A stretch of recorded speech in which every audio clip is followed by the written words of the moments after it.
What's up, everybody? Welcome back to the podcast. I am so happy to have you here today.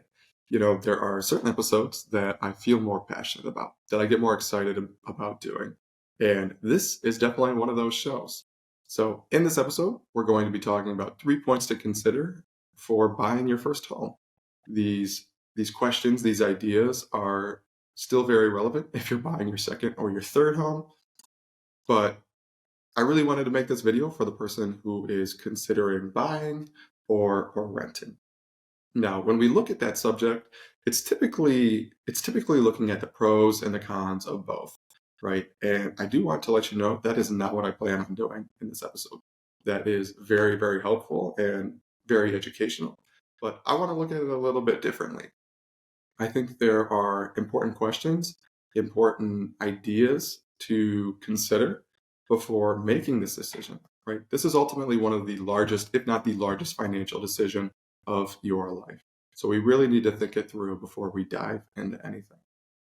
With that being said, I'm just trying to introduce you to some ideas, to some questions.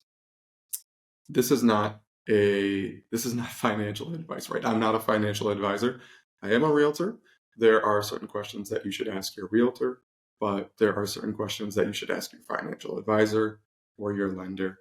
So if you have questions that have to do with your finances or the lending, I do recommend you seek them out and that you seek out a realtor when you have real estate related questions. But I did want to make that disclaimer. Now, let's get into this episode. So, first of all, let's talk about finances. One question that I would ask myself before buying a home is how liquid do I need my money to be? Now, if you're not familiar with the term liquid, it's a term that's used in finance, and it basically means how easily accessible your money is.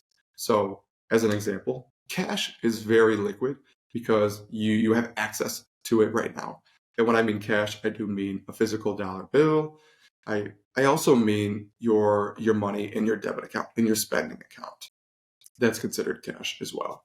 If we look at something like an investment, that's less liquid.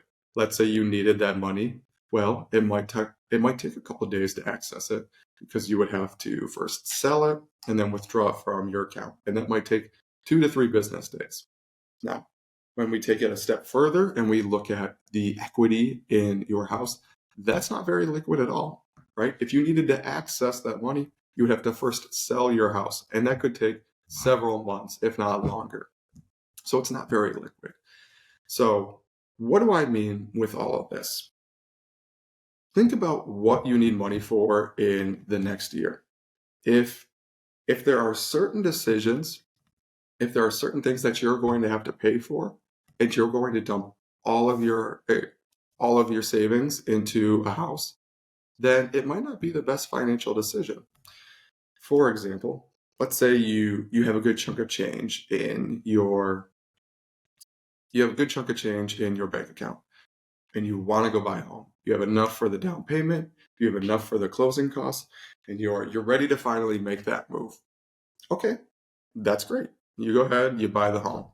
But you didn't consider that you also needed to buy a new car, that you also had a wedding to pay for, and now you're going to have a difficult time acquiring money, building up your savings to pay for those expenses.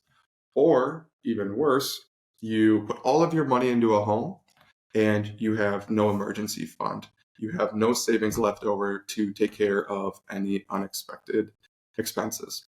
If that happens, then you might be in a pickle. You might not be able to cover those expenses, or you might have to go into debt to try to pay for them now, in which case you're just going to have to pay for them later. You're still going to have to save money and take care of it then. So my suggestion to you is if you're going to dump everything you have into a house, but you put yourself in a poor financial decision by doing that, then it's probably best to hold off. And I'll use myself as a personal example. So my fiance and I were considering buying a home in the summer, kind of the fall of 2023. However, I ended up switching jobs. I left my job and became a realtor shortly after. And we also plan on getting married in June. So between those two circumstances, between leaving my job to join a new one. And for that expense, we figured it would be best to have money on hand to, one, take care of the wedding, and to two, help cover us in the time of uncertainty while I joined a new job.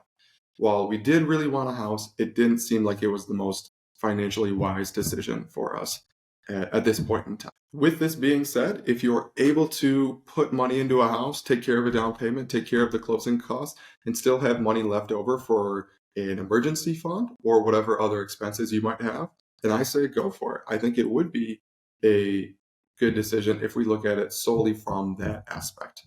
But there are other aspects to consider, right? That leads me to my second point. The second question I would ask myself before buying my first home is, how long do I plan on living there? Now, I know that seems pretty obvious, but let's break it down. Whether you're buying or selling a home, you're going to incur some costs. These are included, but not limited to your transfer fees, the title fees, commission fees, inspection, appraisal fees, closing costs, and more. So if you're only going to be living there for a few years or less, then it might not make sense to incur these fees twice. If you're going to first buy it and then 2 years later down the road, sell it, it might not make sense. On the other hand, it might make total sense. While buying is going to cost you more upfront, as there's the down payment and the closing cost, it may pay off after several years. So if the cost of your monthly rent is more than your monthly mortgage, then at some point it's going to make more sense financially to own a home, right? At first, buying a home is going to be more expensive, but at some point it's actually going to be less expensive than renting. So from what I've found, financial experts say that it typically is more economical to buy if you're looking to stay in a place for 3 to 5 years. But that can vary greatly given your specific situation, given how much you're planning on spending for your rent, how much your mortgage is, right? There are so many factors to consider. One of the resources that I actually found today that I like is NerdWallet's rent versus buy calculator. It's pretty simple. It ends up comparing the two. It shows you whether or not renting or buying is more economical. At one point, buying becomes more of the right financial decision than renting, how many years it takes for it to actually cost less. Now, I will say it's pretty limited. There are only a few things, a few questions, a few places that you can input information. So take it all with a grain of salt. But I do think it is a pretty helpful resource, and it does get you to consider this aspect. So that was the second question I would ask myself before buying my first home. And it's pretty similar to the third point. So lastly, the third question that I would ask myself before buying a home is, what are my long-term goals?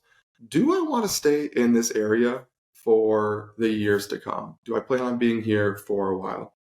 If yes, then it might make sense to purchase a home, right? Like I said, at some point, it is likely that buying is going to be more of an economically sound decision than renting. So maybe it's not your forever home, but it could be the place that you want to be in for the next 5 to 10 years. And it might make more sense to buy. Now, if I don't plan on being here for long, if I want to get up out of Dodge and move in the next year or two, then maybe I wait. Maybe, like I said earlier, I keep my money in my savings account, in some investments, so that it's more easily accessible, that I can go make that move when I'm ready to do so. Building off of what I talked about earlier, think about what else is going on with your finances. Would you like to build up your emergency fund before taking on more debt, like a mortgage, right? That's a lot of debt to take on, and it's a long contract, right? Mortgages are often 15 years or 30 years. So it's much longer than a lease. It is much more of a financial decision to buy than rent. So think about what you would like to have set aside before actually buying a home.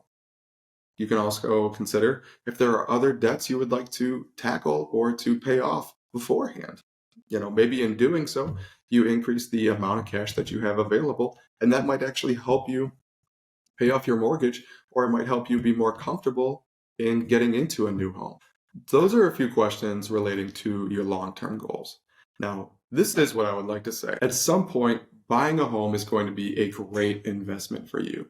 Maybe it's not today, maybe it's not tomorrow, maybe it's a few years down the road. It's actually one of the reasons I got into real estate, though. Like, I feel so passionate about it. I think it's so cool that I get to help people buy a home because I do see the value in it.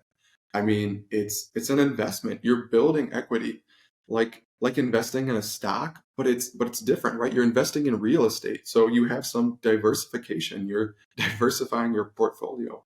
It's also really exciting to think about having your own place and eventually owning it outright. I mean, the possibility of paying it off and then no longer having a monthly payment is exciting to me. I think that's so cool. So maybe it's not today for you, maybe it's not tomorrow, maybe it's not for a little while. But whenever it is, it's at some point going to be an awesome opportunity for you, and I'm excited for you. I would love to have the opportunity to work with you in buying your first home, your second home, or your last home. So if you're looking to do so, feel free to give me a call. You can find my information, my contact information in the description. If you click on my link tree, my phone number's on there, my email's on there. Let's begin that conversation and figure out how we can get this investment rolling. So, with that being said, again, I'm so happy that you listened to this episode. I appreciate it greatly.